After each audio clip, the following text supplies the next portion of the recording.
Tungabhadra dam gate damage అయిన ప్రాంతంలో తాత్కాలిక గేట్లను ఏర్పాటు చేసేందుకు రిటైర్డ్ అధికారులను సంప్రదించి డిజైన్లను పొందామన్నారు మంత్రి పయ్యావుల కేశవ్. ఇందుకోసం 2 కాంట్రాక్టర్లను ఫైనలైజ్ చేశామని చెప్పారు. డ్యామ్ గేటు పునరుద్ధరణ పనులు మొదలయ్యాయని ప్రభుత్వ అధికారుల బృందం పర్యవేక్షిస్తుందని తెలిపారు. ముఖ్యమంత్రి గారి ఆదేశాలతో తుంగభద్ర బోర్డు ఉన్నతాధికారులతో మళ్లీ చర్చించడం జరిగింది. డ్యామేజ్ అయినటువంటి ప్రాంతంలో తాత్కాలిక గేట్లను ఏర్పాటు చేయడానికి డిజైన్లను రిటైర్డ్ అధికారులను సంప్రదించి ఆ డిజైన్లను పొందడం జరిగింది. కాంట్రాక్టర్లను కూడా 2 ఫైనలైజ్ చేయడం జరిగింది. పనులు కూడా వెంటనే ప్రారంభమవుతాయి. అధికారుల బృందం కూడా అక్కడికి చేరుకునేటువంటి పరిస్థితి ఉంది.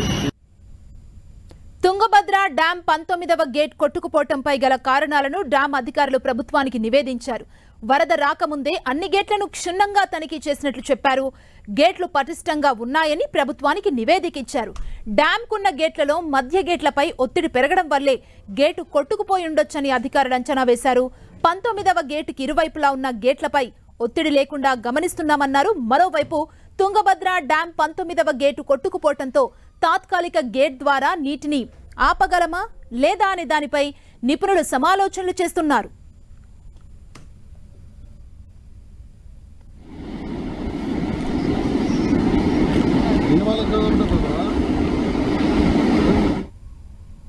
మరింత సమాచారం మా ప్రతినిధి ప్రసాద్ అందిస్తారు.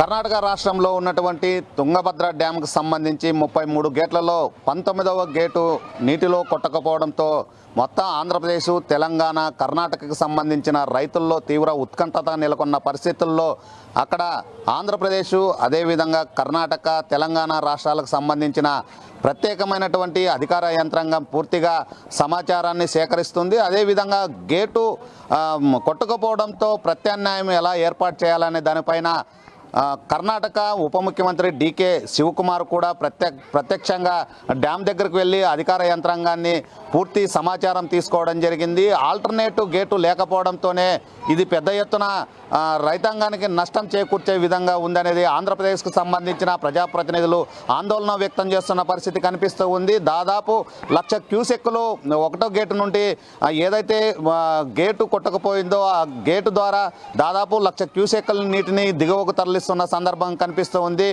105 టీఎంసీలు ఉన్నటువంటి తుంగభద్ర డ్యాము ఇప్పటికే దాదాపు 40-50 టీఎంసీలు దాటితే తప్ప ఆ గేటు మరమ్మతం పూర్తి కాదనేది ఎక్స్పర్ట్లు చెప్తూ ఉన్నారు. ఏదైతే తుంగభద్ర డ్యామ్కు సంబంధించి 19వ గేటు కొట్టకపోవడంతో అధికారుల నిర్లక్ష్యమే దీనికి ప్రధాన కారణం అనేది. ఆల్టర్నేటివ్ గేటు లేకపోవడంతోనే వృధాగా దాదాపు 60 టీఎంసీలు సముద్రం పాలు కావాల్సిన పరిస్థితి ఏర్పడింది అనేది రైతాంగం ఆవేదన వ్యక్తం చేస్తుంది. ప్రత్యామ్నాయం ఖచ్చితంగా ఏర్పాటు చేయాలని రైతాంగం కోరుకుంటూ ఉంది. మరి ఆంధ్రప్రదేశ్ అదేవిధంగా కర్ణాటక, తెలంగాణకు సంబంధించిన ప్రజాప్రతినిధులు ఎలాంటి ప్రత్యామ్నాయం ఏర్పాట్లు చేస్తారనే దానిపైన మాత్రం ఆంధ్రప్రదేశ్, తెలంగాణ, కర్ణాటక రైతుల్లో మాత్రం తీవ్ర ఉత్కంఠత నెలకొన్న సందర్భం కనిపిస్తుంది. కెపాసిటీ ఉన్నటువంటి డ్యామ్కు సంబంధించి 60 టీఎంసీలని నీటిని కిందకి వృధాగా వదిలితేనే తప్ప గేటుని ఏర్పాటు చేయలేదనేది ఎక్స్పర్ట్లు చెప్తూ ఉన్నారు. మరి ఎక్స్పర్ట్లు ఇంకా పూర్తిగా దానికి సంబంధించి నివేదికనే చూస్తూ ఉన్నారు. అదేవిధంగా ఎక్స్పర్ట్లు దానికోసం ప్రత్యామ్నాయం ఏర్పాట్లు చేసేందుకు తీవ్ర ప్రయత్నాలు కొనసాగిస్తున్నారు. ఇది తుంగభద్ర డ్యామ్కు సంబంధించిన తాజా పరిస్థితి. కెమెరామెన్ రమేష్తో టీజీ ప్రసాద్, 10 టీవీ, కర్నూలు జిల్లా.